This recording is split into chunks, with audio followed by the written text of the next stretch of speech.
எரேமியா ஆகமம் அதிகாரம் 24.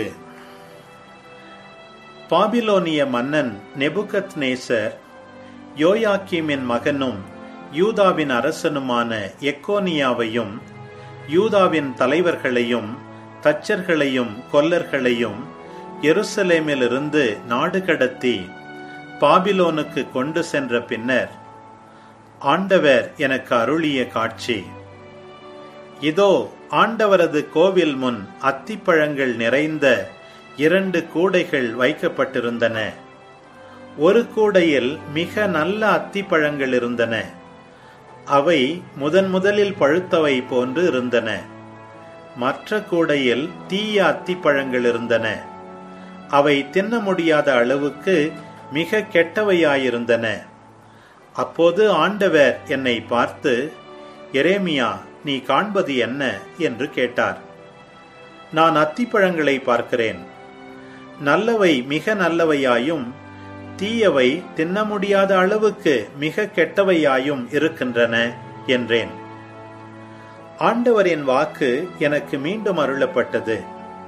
இஸ்ராயேலின் கடவுளாகிய ஆண்டவர் கூறுவது இதுவே: யூதாவிலிருந்து நாடு கடத்தப்பட்டவர்கள், அதாவது இவ்விடத்திலிருந்து நான் கல்தேயரின் நாட்டுக்கு அனுப்பியிருப்பவர்கள் இந்த நல்ல அத்திப்பழங்களை போன்றவர்கள். அவர்களை நான் நல்லவர்களாக கருதுகிறேன். அவர்களுக்கு நன்மை செய்வதில் நான் கண்ணாயிருக்கிறேன். அவர்களை மீண்டும் இந்நாட்டுக்கு கொண்டு வருவேன். நான் அவர்களை கட்டி எழுப்புவேன், கவிழ்த்து வீழ்த்த மாட்டேன். நான் அவர்களை நட்டு வளர்ப்பேன், பிடுங்கி எறிய மாட்டேன். நானே ஆண்டவர் என்பதை அறிந்து கொள்ளும் உள்ளத்தை நான் அவர்களுக்கு கொடுப்பேன். அவர்கள் என் மக்களாயிருப்பார்கள். நான் அவர்கள் கடவுளாயிருப்பேன். ஏனெனில் அவர்கள் தங்கள் முழு உள்ளத்தோடு என்னிடம் திரும்பி வருவார்கள். ஆண்டவர் கூறுவது இதுவே: யூதா அரசன் செதேக்கியாவையும் அவர் தலைவர்களையும் இந்நாட்டில் விடப்பட்டுள்ள எருசலேமின் எஞ்சியோரையும் எகிப்து நாட்டில் வாழ்வோரையும் தின்ன முடியாத அளவுக்கு தீயவையாயிருந்த அத்திப்பழங்களை போன்று நடத்துவேன். உலகின் அரசுகள் அனைத்துக்கும் அவர்கள் திகிலின் சின்னமாக அமைவார்கள். நான் அவர்களை துரத்தி அடிக்கும் இடங்களில் எல்லாம் அவர்கள் வசை சொல்லுக்கும், ஏளனத்துக்கும், பழிப்புரைக்கும், சாபத்துக்கும் ஆளாவார்கள். நான் அவர்களுக்கும் அவர்களின் மூதாதையருக்கும் கொடுத்த நாட்டில் யாரும் இராது அழியும் வரை அவர்கள் மேல் வாளையும் பஞ்சத்தையும் கொள்ளை நோயையும் அனுப்புவேன். எரேமியா ஆகமம் அதிகாரம் 25. யோசியாவின் மகனும் யூதாவின் அரசனுமான யோயாக்கீம் ஆட்சியேற்ற 4ஆம் ஆண்டில், அதாவது பாபிலோனிய மன்னன் நெபுகத்நேசர் ஆட்சியேற்ற முதல் ஆண்டில், யூதா மக்கள் அனைவரையும் குறித்து எரேமியாவுக்கு வாக்கு அருளப்பட்டது. அதனை இறைவாக்கினரான எரேமியா யூதாவின் அனைத்து மக்களுக்கும் எருசலேமில் குடியிருப்போர் யாவருக்கும் எடுத்துரைத்தார். ஆமோனின் மகனும் யூதாவின் அரசனுமான யோசியா ஆட்சியேற்ற 13ஆம் ஆண்டிலிருந்து இன்று வரை, அதாவது கடந்த 23 ஆண்டுகளாக ஆண்டவரின் வாக்கு எனக்கு அருளப்பட்டு வந்துள்ளது. நானும் அதை உங்களிடம் தொடர்ந்து கூறி வந்துள்ளேன். நீங்களோ அதற்கு செவி கொடுக்கவில்லை. ஆண்டவர் தம் ஊழியர்களான இறைவாக்கினர் எல்லாரையும் தொடர்ந்து அனுப்பியுள்ளார். நீங்களோ காது கொடுத்து கேட்கவில்லை, கவனிக்கவும் இல்லை. அவரது செய்தி இதுவே: நீங்கள் ஒவ்வொருவரும் அவரவர் தம் தீய வழிகளையும் தீச்செயல்களையும் விட்டு விலகுங்கள். அப்போது ஆண்டவர் உங்களுக்கும் உங்கள் மூதாதையருக்கும் எக்காலத்திற்கும் என கொடுத்துள்ள நாட்டில் வாழ்வீர்கள். வேற்று தெய்வங்களை பின்பற்றி அவற்றுக்கு ஊழியம் செய்து வழிபடாமலும் உங்கள் கை வேலைப்பாடுகளால் எனக்கு சினமூட்டாமலும் இருந்தால் நான் உங்களுக்கு தீங்கிழைக்க மாட்டேன். நீங்களோ எனக்கு செவி சாய்க்கவில்லை என்கிறார் ஆண்டவர். உங்கள் கை வேலைப்பாடுகளால் உங்களுக்கே தீங்கிழைக்கும் வகையில் எனக்கு சினமூட்டினீர்கள். ஆகவே படைகளின் ஆண்டவர் கூறுவது இதுவே: நீங்கள் என் சொற்களுக்கு கீழ்ப்படியாமல் இருந்தீர்கள். எனவே நான் வடநாட்டு குலங்கள் அனைத்தையும் என் ஊழியனான பாபிலோனிய மன்னன் நெபுகத்நேசரையும் கூட்டிச் சேர்த்து அவர்களை இந்த நாட்டுக்கும் இதன் குடிமக்களுக்கும் சுற்றியுள்ள எல்லா நாடுகளுக்கும் எதிராக கொண்டு வருவேன் என்கிறார் ஆண்டவர். நான் அவர்களை முற்றிலும் அழித்து விடுவேன். அவர்கள் இகழ்ச்சிக்குறியாக காட்சியளிப்பார்கள். ஏளனத்துக்கும் முடிவில்லா அழிவுக்கும் உள்ளாவார்கள். அவர்களிடம் மகிழ்ச்சி ஒலியும் ஓகை குரலும் திருமண ஆரவாரமும் எழாதிருக்கச் செய்வேன். இயந்திர கற்களின் ஓசையும் விளக்கின் ஒளியும் இல்லாதிருக்கச் செய்வேன். இந்நாடு முற்றிலும் அழிந்து பாழ்நிலமாகும். சுற்றியுள்ள நாடுகளும் 70 ஆண்டளவாய் பாபிலோனிய மன்னனுக்கு அடிமையாகும். ஆனால் 70 ஆண்டுகள் முடிந்த பின் பாபிலோனிய மன்னனையும் அந்த நாட்டையும் தண்டிப்பேன் என்கிறார் ஆண்டவர். அவர்களது குற்றத்தின் காரணமாக கல்தேயரின் நாட்டை என்றென்றைக்கும் பாழ்நிலமாக்குவேன். நான் அந்த நாட்டுக்கு எதிராய் பேசியுள்ள அனைத்து சொற்களும் எரேமியா வேற்று நாடுகளுக்கு எதிராய் உரைத்து என் நூலில் எழுதப்பட்டுள்ள அனைத்து இறைவாக்குகளும் அந்நாட்டின் மேல் பலிக்கச் செய்வேன். அந்நாட்டினரை கூட பல நாடுகளும் மாமன்னர்களும் அடிமையாக்குவர். அவர்களின் செயல்களுக்கும் நடத்தைக்கும் ஏற்றவாறு நான் அவர்களுக்கு கைமாறு அளிப்பேன். இஸ்ராயேலின் கடவுளாகிய ஆண்டவர் என்னிடம் கூறியது இதுவே: சீற்றத்தால் நிரம்பியுள்ள இந்த ரசக்கிண்ணத்தை என் கையிலிருந்து எடுத்து நான் உன்னை எந்த மக்களினத்தாரிடம் அனுப்புகிறேனோ அந்த மக்களினத்தார் எல்லாம் குடிக்க கொடு. நான் அவர்கள் மேல் அனுப்பப் போகும் வாளை முன்னிட்டு அவர்கள் குடித்து தள்ளாடி வெறி கொள்வார்கள். அப்போது நான் ஆண்டவரின் கையிலிருந்து அந்த கிண்ணத்தை எடுத்து ஆண்டவர் என்னை எந்த மக்களினத்தாரிடம் அனுப்பியிருந்தாரோ அந்த மக்களினத்தார் எல்லாம் குடிக்கச் செய்தேன். எருசலேமும் யூதாவின் நகர்களும் அவற்றின் அரசர்களும் தலைவர்களும் அதனை குடிக்கச் செய்தேன். இன்று காண்பது போல் அவை அழிந்து பாழாகவும் ஏளனத்துக்கும் சாபத்துக்கும் உள்ளாகவுமே இவ்வாறு செய்தேன்.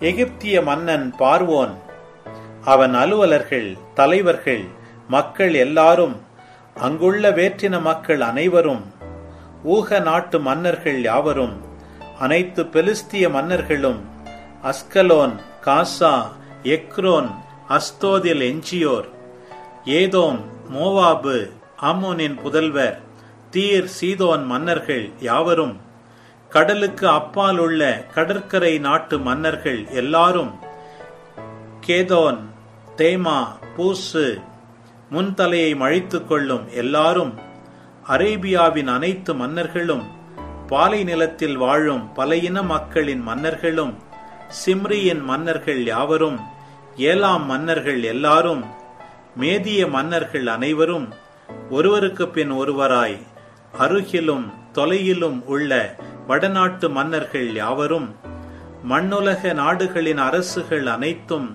அக்கிண்ணத்திலிருந்து குடிக்கச் செய்தேன். அவர்களுக்கு பிறகு சேசாக்கு மன்னனும் குடிப்பான்.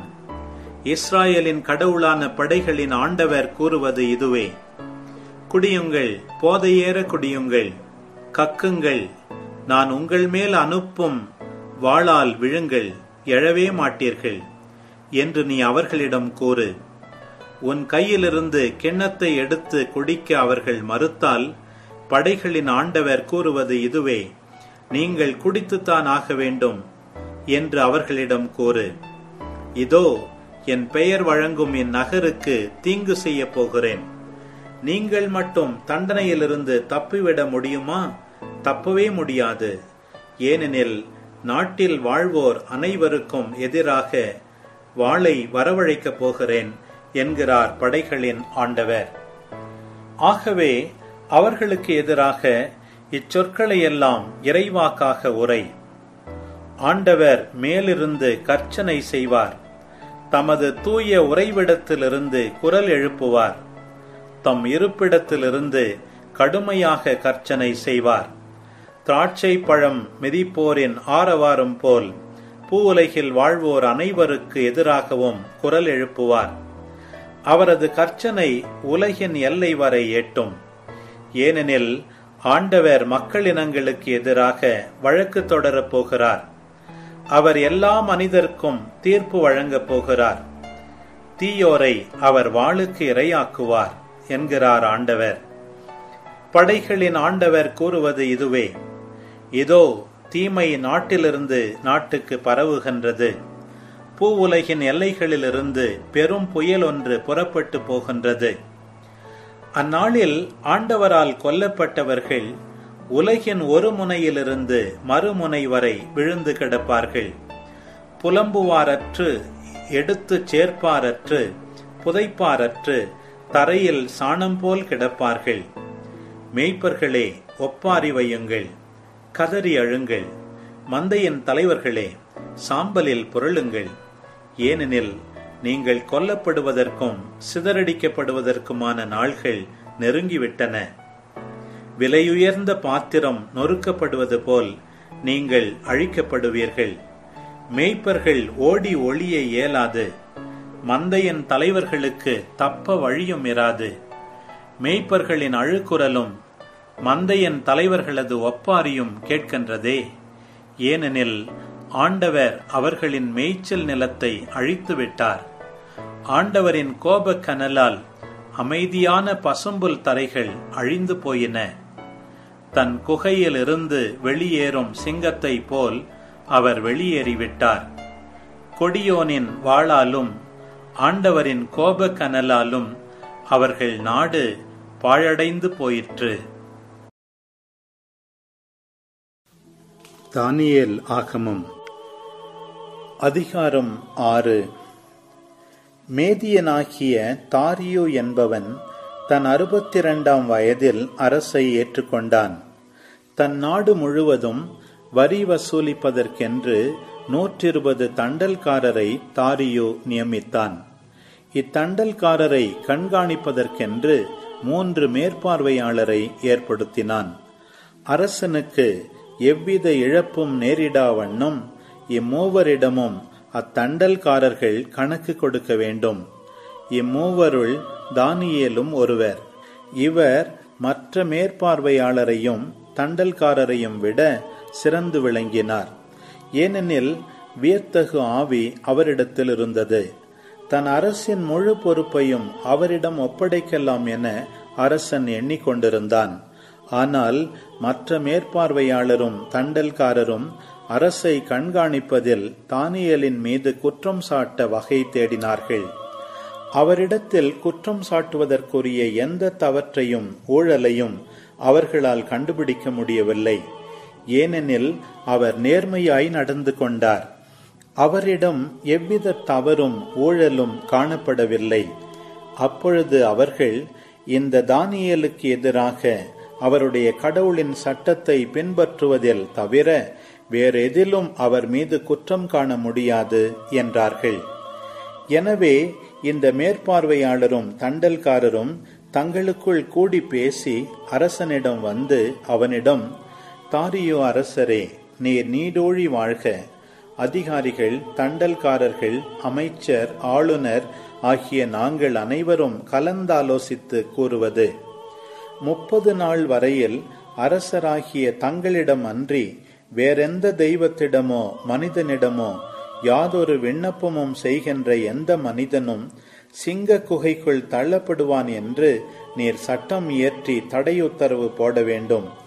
ஆகையால் அரசரே, இப்பொழுதே அச்சட்டத்தை இயற்றி தடையுத்தரவில் கையெழுத்திடும். அப்பொழுதுதான் மேதியர் பாரசீகரின் சட்டங்கள் மாறாதிருப்பது போல இச்சட்டமும் மாறாதிருக்கும் என்றார்கள். அவ்வாறே தாரியு அரசன் சட்டத்தில் கையொப்பமிட்டு தடை உத்தரவு பிறப்பித்தான். தானியேல் இந்த சட்டம் கையொப்பமிடப்பட்டதை அறிந்த பின் தம் வீட்டுக்கு சென்றார். அவர் வீட்டு மேலறையின் பலகணிகள் எருசலேமை நோக்கி திறந்திருந்தன. தமது வழக்கப்படி நாள்தோறும் 3 வேளையும் தம் கடவுளுக்கு முன்பாக முழந்தாளிலிருந்து மன்றாடி அவருக்கு நன்றி செலுத்துவார். முன்னரே கூடி பேசிக்கொண்டபடி அந்த மனிதர்கள் உள்ளே நுழைந்து தானியேல் தம் கடவுளிடம் வேண்டுவதையும் மன்றாடுவதையும் கண்டார்கள். உடனே அவர்கள் அரசனை அணுகி அவனது தடையுத்தரவை பற்றி குறிப்பிட்டு, அரசரே, 30 நாள் வரையில் அரசராகிய உம்மிடமன்றி வேறெந்த தெய்வத்திடமோ மனிதனிடமோ யாதொரு விண்ணப்பமும் செய்கின்ற எந்த மனிதனும் சிங்க குகையில் தள்ளப்படுவான் என்ற தடையுத்தரவில் கையொப்பமிட்டுள்ளீர் அல்லவா என்றார்கள்.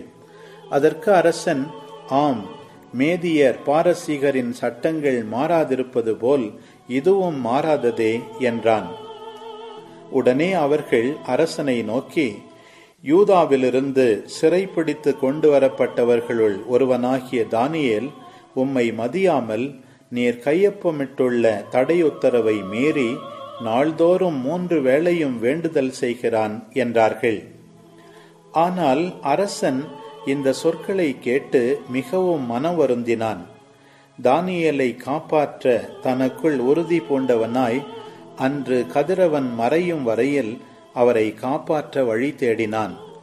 ஆனால் அந்த மனிதர்கள் முன்னரே கூடி பேசிக்கொண்டபடி அரசனிடம் வந்து அவனை நோக்கி, அரசரே, மேதியர் பாரசீகரின் சட்டப்படி அரசன் விடுத்த தடையுத்தரவோ சட்டமோ மாற்றத்திற்கு அப்பாற்பட்டது என்பதை தெரிந்து கொள்ளும் என்றனர்.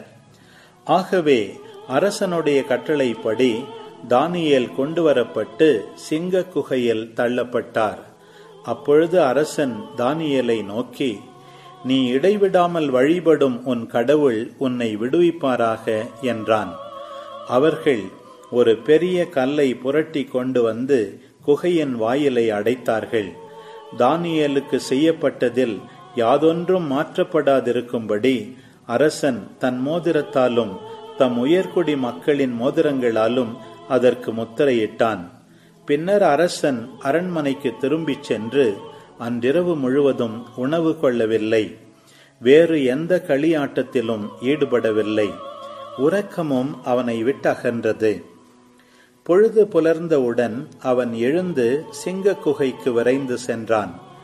தானியேல் இருந்த குகை அருகில் வந்தவுடன் துயர குரலில் அவன் தானியேலை நோக்கி, தானியேல், என்றும் உள்ள கடவுளின் ஊழியனே, நீ இடைவிடாமல் வழிபடும் உன் கடவுளால் உன்னை சிங்கங்களினின்று விடுவிக்க முடிந்ததா என்று உரக்க கேட்டான்.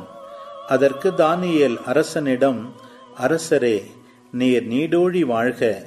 என் கடவுள் தம் தூதரை அனுப்பி சிங்கங்களின் வாய்களை கட்டி போட்டார். அவை எனக்கு தீங்கு எதுவும் செய்யவில்லை. ஏனெனில் அவர் திருமுன் நான் மாசற்றவன். மேலும் அரசரே, முன்னிலையிலும் நான் குற்றமற்றவனே என்று மறுமொழி கொடுத்தார். எனவே அரசன் மிகவும் மனமகிழ்ந்து உடனே தானியேலை குகையிலிருந்து விடுவிக்குமாறு கட்டளையிட்டான். அவ்வாறே தானியேலை குகையிலிருந்து வெளியே தூக்கினார்கள். அவருக்கு யாதொரு தீங்கும் நேரிடவில்லை. ஏனெனில் அவர் தம் கடவுளை உறுதியாக நம்பினார். பிறகு அரசனது கட்டளை கிணங்க தானியேலை குற்றம் சாட்டியவர்கள் இழுத்து கொண்டு வரப்பட்டனர். அவர்களும் அவர்களுடைய மனைவி மக்களும் சிங்க குகையினுள் தள்ளப்பட்டார்கள். அவர்கள் குகையின் அடித்தளத்தை அடையும் முன்னே சிங்கங்கள் அவர்களை கவி பிடித்து அவர்களுடைய எலும்புகளை எல்லாம் நொறுக்கிவிட்டன. அப்பொழுது தாரியு அரசன் நாடெங்கும் வாழ்ந்து வந்த எல்லா இனத்தவர்க்கும் நாட்டினருக்கும் மொழியினருக்கும் ஓர் அறிக்கை விடுத்தான். உங்களுக்கு மிகுந்த சமாதானம் உண்டாவதாக. என் ஆட்சிக்குட்பட்ட நாடு முழுவதும் உள்ள மக்கள் தானியேலின் கடவுளுக்கு அஞ்சி நடுங்க வேண்டும். இது என் ஆணை. ஏனெனில் அவரே வாழும் கடவுள். அவர் என்றென்றும் நிலைத்திருக்கின்றார். அவரது ஆட்சி என்றும் அழிவற்றது. அவரது அரசுரிமைக்கு முடிவே இராது. தானியேலை சிங்கங்களின் பிடியினின்று காப்பாற்றியவர் அவரே. அவரே மீட்பவர், விடுதலை அளிப்பவரும் அவரே. விண்ணிலும் மண்ணிலும் அரிய செயல்களையும் விந்தைகளையும் ஆற்றுபவர் அவரே. இவ்வாறு தானியேல் தாரியோவின் ஆட்சி காலத்திலும் பாரசீகனான சைரசு மன்னனின் ஆட்சி காலத்திலும் சீரும் சிறப்புமாய் இருந்தார். தானியேல் ஆகமம் அதிகாரம் 7. பாபிலோனிய அரசனாகிய பெல்சாட்சரின் முதல் ஆண்டில் தானியேல் கனவு கண்டார். அவர் படுத்திருக்கையில் அவரது மனக்கண் முன் காட்சிகள் தோன்றின. பிறகு அந்த கனவை எழுதி வைத்து அதை சுருக்கமாக சொன்னார். தானியேல் கூறியது: இரவில் நான் கண்ட காட்சியில் வானத்தின் 4 திசை காற்றுகளும் பெருங்கடலை கொந்தளிக்கச் செய்தன. அப்பொழுது 4 பெரிய விலங்குகள் கடலினின்று மேலெழும்பின. அவை வெவ்வேறு உருவம் கொண்டவை. அவற்றுள் முதலாவது கழுகின் இறக்கைகளை உடைய சிங்கத்தை போலிருந்தது. நான் பார்த்து கொண்டிருக்கையில் அதன் இறக்கைகள் பிடுங்கப்பட்டன. அது தரையினின்று தூக்கப்பட்டு மனிதனைப் போல் 2 கால்களில் நின்றது. அதற்கு மனித இதயமும் கொடுக்கப்பட்டது. அடுத்து வேறொரு 2ஆம் விலங்கை கண்டேன். கரடியை போன்ற அந்த விலங்கு பின்னங்கால்களை ஊன்றி எழுந்து நின்றது. தன் 3 விலா எலும்புகளை தன் வாயின் பற்களுக்கு இடையில் கவ்விக்கொண்டிருந்தது. எழுந்திரு, ஏராளமான இறைச்சியை விழுங்கு என்று அதற்கு சொல்லப்பட்டது. இன்னும் நோக்குகையில் வேங்கை போன்ற வேறொரு விலங்கு காணப்பட்டது. அதன் முதுகில் பறவையின் இறக்கைகள் 4 இருந்தன. அந்த விலங்குக்கு 4 தலைகள் இருந்தன. அதற்கும் ஆளும் உரிமை கொடுக்கப்பட்டது. இவற்றுக்கு பிறகு இரவின் காட்சியில் கண்ட 4ஆம் விலங்கு அஞ்சி நடுங்க வைக்கும் தோற்றமும் மிகுந்த வலிமையும் கொண்டதாயிருந்தது. அதற்கு பெரிய இரும்பு பற்கள் இருந்தன. அது தூள் தூளாக நொறுக்கி விழுங்கியது. எஞ்சியதை கால்களால் மிதித்து போட்டது. இதற்கு முன் நான் கண்ட விலங்குகளுக்கு இது மாறுபட்டது. இதற்கு 10 கொம்புகள் இருந்தன. அந்த கொம்புகளை நான் கவனித்து பார்க்கையில் அவற்றின் நடுவில் வேறொரு சிறிய கொம்பு முளைத்தது. அதற்கு இடமளிக்கும் வகையில் முன்னைய கொம்புகளுள் 3 வேரோடு பிடுங்கப்பட்டன. அந்த கொம்பில் மனித கண்களைப் போல கண்களும் பெருமை பேசும் வாயும் இருந்தன. நான் பார்த்து கொண்டிருக்கையில் அரியணைகள் அமைக்கப்பட்டன. தொன்மை வாய்ந்தவர் அங்கு அமர்ந்தார். அவருடைய ஆடை வெண்பனி போலவும் அவரது தலைமுடி தூய பஞ்சு போலவும் இருந்தன.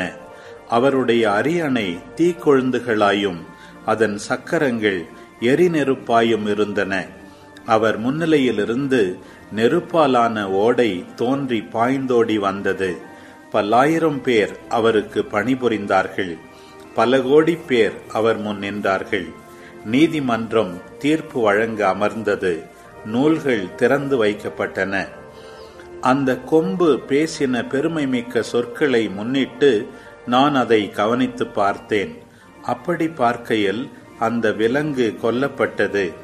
அதன் உடல் சிதைக்கப்பட்டு நெருப்பிற்கு இரையாக்கப்பட்டது. மற்ற விலங்குகளிடமிருந்து அவற்றின் ஆட்சி உரிமை பறிக்கப்பட்டது. ஆயினும் அவற்றின் வாழ்நாள் குறிப்பிட்ட கால நேரம் வரை நீட்டிக்கப்பட்டது. இரவில் நான் கண்ட காட்சியாவது, வானத்தின் மேகங்களின் மீது மானிட மகனை போன்ற ஒருவர் தோன்றினார். இதோ தொன்மை வாய்ந்தவர் அருகில் அவர் வந்தார். அவர் திருமுன் கொண்டு வரப்பட்டார். ஆட்சியுரிமையும் மாட்சியும் அரசும் அவருக்கு கொடுக்கப்பட்டன. எல்லா இனத்தாரும் நாட்டினரும் மொழியினரும் அவரை வழிபட வேண்டும். அவரது ஆட்சியுரிமை என்றுமுள்ளதாகும். அதற்கு முடிவே இராது. அவரது அரசு அழிந்து போகாது. தானியேலாகிய நான் உள்ளம் கலங்கினேன். மனக்கண்முன் தோன்றிய காட்சிகள் என்னை அச்சுறுத்தின. அங்கு நின்று கொண்டிருந்தவர்களுள் ஒருவரை அணுகி, இவற்றிற்கெல்லாம் பொருள் என்ன என்று கேட்டேன். அவர் அவற்றின் உட்பொருளை எல்லாம் எனக்கு விளக்கி கூறினார். இந்த 4 விலங்குகளும் உலகில் எழும்பப் போகும் 4 அரசர்களை குறிக்கின்றன. ஆனால் உன்னதரின் புனிதர்கள் அரசுரிமை பெறுவர். அந்த அரசுரிமையை என்றும் ஊழி காலமும் கொண்டிருப்பர். அதன் பின்னர் மற்ற விலங்குகளினின்று மாறுபட்டு மிகவும் அஞ்சி நடுங்க வைக்கும் தோற்றத்துடன் இரும்பு பற்களும் வெண்கல நகங்களும் கொண்டு அனைத்தையும் தூள் தூளாக நொறுக்கி விழுங்கி எஞ்சியதை கால்களால் மிதித்து போட்ட அந்த 4ஆம் விலங்கை பற்றி அறிந்து கொள்ள விரும்பினேன். அதன் தலையில் இருந்த 10 கொம்புகளை பற்றியும் 3 கொம்புகள் தன் முன்னிலையில் விழுந்து போக அங்கே முளைத்த கண்களும் பெருமையாக பேசும் வாயும் கொண்டிருந்த ஏனையவற்றை விட பெரிதாக தோன்றிய அந்த கொம்பை பற்றியும் தெரிந்து கொள்ள விரும்பினேன். நான் பார்த்து கொண்டிருக்கையில் அந்த கொம்பு புனிதர்களுக்கு எதிராக போர் புரிந்து அவர்களை வென்றது. தொன்மை வாய்ந்தவர் வந்து உன்னதரின் புனிதர்களுக்கு நீதி வழங்கும் வரையிலும் உரிய காலத்தில் புனிதர்கள் அரசுரிமை பெறும் வரையில் இவ்வாறு நடந்தது. அவர் தொடர்ந்து பேசினார். அந்த 4ஆம் விலங்கோ உலகில் தோன்ற போகும் 4ஆம் அரசை குறிக்கின்றது. இது மற்றெல்லா அரசுகளையும் விட வேறுபட்டதாகும். உலகம் முழுவதையும் அது மிதித்து தூள் தூளாக நொறுக்கி விழுங்கிவிடும். அந்த 10 கொம்புகளோ இந்த அரசினின்று தோன்றவிருக்கும் 10 மன்னர்களை குறிக்கின்றன. அவர்களுக்கு பிறகு மற்றொருவன் எழும்புவான். முந்தினவர்களை விட வேறுபட்டிருப்பான். 3 அரசர்களை முறியடிப்பான். அவன் உன்னதற்கு எதிரான சொற்களை பேசுவான். உன்னதரின் புனிதர்களை துன்புறுத்துவான். வழிபாட்டு காலங்களையும் திருச்சட்டத்தையும் மாற்ற நினைப்பான். 3.5 ஆண்டுகள் புனிதர்கள் அவனது கையில் ஒப்புவிக்கப்படுவர். ஆனால் நீதிமன்றம் தீர்ப்பு வழங்க அமரும். அவனது ஆட்சி அவனிடமிருந்து பறிக்கப்பட்டு எரியுண்டு ஒன்றுமில்லாது அழிக்கப்படும். ஆட்சியும் அரசுரிமையும் வானத்தின் கீழுள்ள உலகனைத்திலும் உள்ள அரசுகளின் மேன்மையும் உன்னதரின் புனித மக்களுக்கு தரப்படும். அவர்களது அரசு என்றென்றும் நிலைக்கும் அரசு. எல்லா அரசுகளும் அவர்களுக்கு பணிந்து கீழ்ப்படியும். இத்தோடு விளக்கம் முடிகிறது. தானியேலாகிய நான் என் நினைவுகளின் பொருட்டு மிகவும் கலங்கினேன். என் முகம் வெளிரியது. ஆயினும் இவற்றை என் மனத்திற்குள் வைத்துக் கொண்டேன். நீதிமொழிகள் அதிகாரம் 16. எண்ணங்களை மனிதர் எண்ணலாம், ஆனால் எதற்கும் முடிவு கூறுபவர் ஆண்டவர். மனிதருடைய நடத்தையெல்லாம் அவர் பார்வையில் களங்கமற்றதாய் தோன்றலாம், ஆனால் ஆண்டவர் அவர் உள்ளெண்ணத்தை சீர்தூக்கி பார்க்கிறார். உன் செயல்களை ஆண்டவரிடம் ஒப்படை, அவற்றை வெற்றியுடன் நிறைவேற்றுவாய். ஆண்டவர் படைத்த ஒவ்வொன்றிற்கும் குறிக்கப்பட்ட ஒரு முடிவு உண்டு. பொல்லாத மனிதரை அழிவு நாளுக்கென்று குறித்து வைத்திருக்கிறார். இருமாப்புள்ளவர் யாராயிருந்தாலும் அவரை ஆண்டவர் அருவருக்கிறார். அவர் தண்டனைக்கு தப்பவே மாட்டார், இது உறுதி.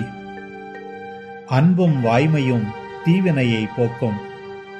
ஆண்டவரிடம் கொள்ளும் அச்சம் ஒருவரை தீமையினின்று விலகச் செய்யும். ஒருவருடைய செயல்கள் ஆண்டவருக்கு உகந்தவையாயிருக்குமானால் அவர் அவருடைய எதிரிகளையும் அவருக்கு நண்பராக்குவார். தீய வழியில் சம்பாதிக்கும் பெரும் பொருளை விட நேர்மையோடு ஈட்டும் சிறு தொகையே மேல்.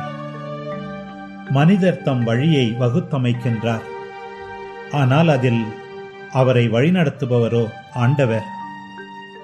அரசன் வாயினின்று பிறக்கும் வாக்கு பொய்க்காது. தீர்ப்பு வழங்கும் போது அவன் தவறு செய்ய மாட்டான். நிறைகோலும் துலாக்கோலும் ஆண்டவருக்கே உரியன. பையில் உள்ள எடைக்கற்கள் எல்லாம் அவரால் உண்டானவை.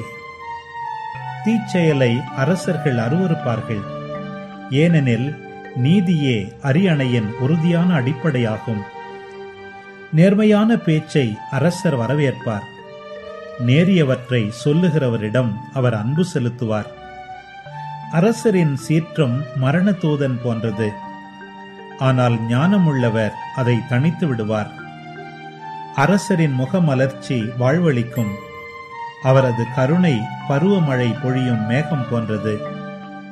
பொன்னை விட ஞானத்தை பெறுவதே மேல், வெள்ளியை விட உணர்வை பெறுவதே மேல். நேர்மையானவர்கள் செல்லும் பாதை தீமையை விட்டு விலகிச் செல்லும். தன் நடையை குறித்து அவ்வாறு விழிப்புடன் இருப்பவன் உயிரை காப்பாற்றிக் கொள்வான். அழிவுக்கு முந்தியது அகந்தை, வீழ்ச்சிக்கு முந்தியது வீண் பெருமை. மேட்டிமையானவர்களோடு கொள்ளையடித்த பொருளை பகிர்ந்து மகிழ்வதை விட மனத்தாழ்மையுடன் சிறுமைப்படுகிறவர்களோடு கூடியிருப்பது நலம். போதனைக்கு செவி கொடுப்பவன் வாழ்வடைவான். ஆண்டவரை நம்புகிறவன் நற்பேறு பெற்றவன். ஞானமுள்ளவர் பகுத்துணரும் ஆற்றல் பெற்றவர் என்று கொள்ளப்படுவார். இனிமையாக பேசினால் சொல்வதை எவரும் ஏற்பர். விவேகமுள்ளவர்களுக்கு அவர்களது விவேகமே வாழ்வளிக்கும் ஊற்றாகும். மூடருக்கு அவரது மடமையே போதிய தண்டனையாகும். ஞானமுள்ளவரின் மனம் அவரது பேச்சை விவேகமுள்ளதாக்கும். அவருடைய சொற்களை எவரும் ஏற்பர். என் சொற்கள் தேன்கூடு போன்றவை, மனத்திற்கு இனிமையானவை, உடலுக்கு நலம் தருபவை. ஒரு பாதை ஒருவருக்கு நல்ல வழி போல தோன்றலாம். முடிவிலோ அது சாவுக்கு நடத்தும் பாதையாகிவிடும். உழைப்பவர் பசி அவரை மேலும் உழைக்கச் செய்கிறது. உண்ண விரும்பும் அவரது வயிற்று பசி அவரை அதற்கு தூண்டுகிறது. பிறர் குற்றங்களை கிண்டி கிளறி தூற்றுபவர் கயவர். எரிக்கும் நெருப்பு போன்றது அவரது நாக்கு. கோணல் புத்திக்காரர் சண்டையை மூட்டிவிடுவர். புறங்கூறுவோர் நண்பரை பிரித்து விடுவர். வன்முறையாளர் அடுத்தவரை ஏமாற்றி கெட்ட வழியில் அவரை நடக்கச் செய்வார். கண்ணை மூடிக்கொண்டிருப்போர் முறைகேடானதை சிந்திப்பர். வாயை மூடிக்கொண்டிருப்போர் தீமை செய்ய திட்டமிடுவர். நரைமுடி மதிப்பிற்குரிய மணிமுடி, அது நேர்மையான நடத்தையால் வரும் பயன்.